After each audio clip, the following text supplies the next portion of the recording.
India സഖ്യത്തിന്റെ ഭാവി തന്നെ നിശ്ചയിക്കാനിടയുള്ള രാഷ്ട്രീയ ചരടുവലികൾ ബീഹാറിൽ നടക്കുന്നു.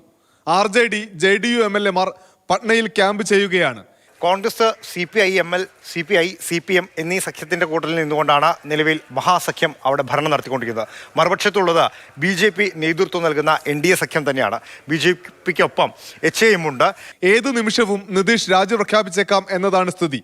ഒന്നുകിൽ BJP പിന്തുണയോടെ നിതീഷ് വീണ്ടും മുഖ്യമന്ത്രിയാകും, അല്ല എങ്കിൽ സഭ പിരിച്ചുവിട്ട് വീണ്ടും NDAക്കൊപ്പം തിരഞ്ഞെടുപ്പിനെ നേരിടാൻ നിതീഷ് നിശ്ചയിക്കും. 2025 വരാൻ പോകുന്ന തിരഞ്ഞെടുപ്പിന് മുമ്പ് ബീഹാറിൽ ഒരു തിരഞ്ഞെടുപ്പിനെ കളമൊരുക്കുക എന്നത് തന്നെയാണ് BJP കാണുന്ന പ്രധാന രാഷ്ട്രീയ തന്ത്രം. ഇത് സംബന്ധിച്ച ചർച്ചയാണ് JDUവും BJPയും തമ്മിൽ ഇപ്പോൾ നടക്കുന്നതെന്നാണ് വിവരം. രാഹുലിന്റെ ന്യായ യാത്രയിൽ നിതീഷ് പങ്കെടുക്കില്ല എന്നുറപ്പായി.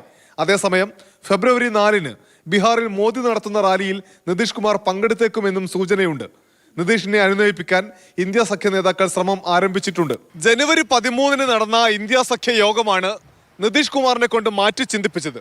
സഖ്യത്തിന്റെ കൺവീനറായി നിതീഷിനെ നിശ്ചയിക്കുന്നതിലെ തർക്കം JDUവിനെ BJPയുമായി അടുപ്പിച്ചു. വീണ്ടും BJPക്കൊപ്പം പോകുന്നതിൽ JDUവിലും അതൃപ്തരുണ്ട്. അത് മുതലെടുക്കാൻ മഹാസഖ്യം ശ്രമിച്ചാൽ BJPക്ക് കാര്യങ്ങൾ കടുപ്പമാകും.